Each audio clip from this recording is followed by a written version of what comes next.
Sika misy olona misy maly, misy arena maro izy, fa tena maro raha arena izay ananan'io dia tsisy baraka eo aminazy. Tsisy hasoavany Allah mirotsaka amin'izany harena izay ananany izany.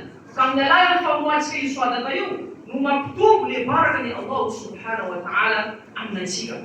Ka so dia tsika mihevitra hoe famoahantsika na tsy mampiela io dia tsy mampiela velively le maly izay namezany Allah subhanahu wa ta'ala aminatsika. Satria manimpa aminatsika sallallahu alayhi wa sallam izy milaza manao hoe ma nakasat sadaqatun min mal, tsy mampiela izany harena izany ny famoahana, tsy mampiela io le malitsika io le famoahantsika sadaka, tsy mampiela.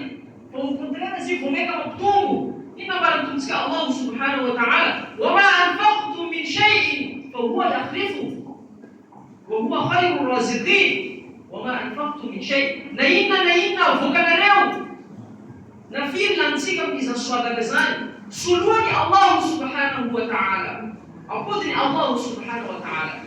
Aza mietihety antsika hoe tsika nangetima dia mamoaka izay voka ampochosika na tsika mamoaka ny malitsika zaraitsika ka hoe atsika ho lasa fahity.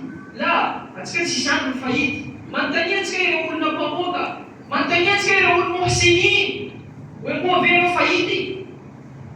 Fa izy ireo vomeka mitombo le riskin-dreo eo anatreto amin'ity fiainana ty. Vomeka reo tombo na dunia zany na amin'ny akhira. Vomeka azahoan'ireo ajry, vomeka koa mampitombo le rizika eo ampilatanan'ireo fa sy Allah subhanahu wa ta'ala baraka.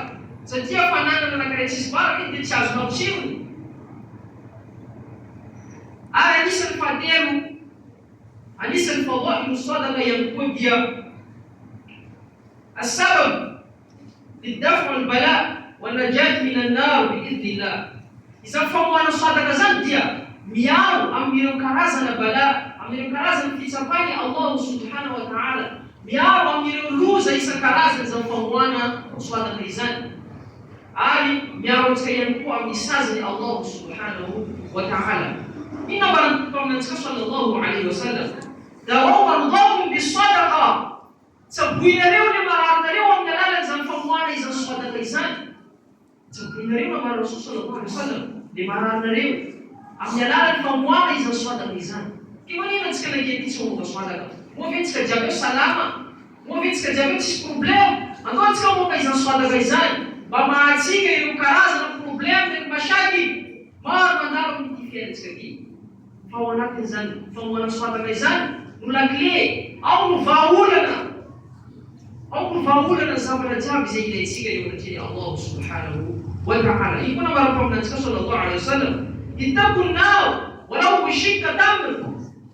Atahorinareo zany afo be zany na dia amin'ny alalan'ny antsasany atreny fotsiny aza avoakanareo sadaka mba iarovana tenanareo amin'izany afo be jahannama izany. Antoantsika hiaro-tenatsika amin'ny motrony, amin'ny sazany Allah subhanahu wa ta'ala, amin'ny alalan'ny famoahantsika sadaka na dia 500 aza misy anatin'ny pozinao, abokao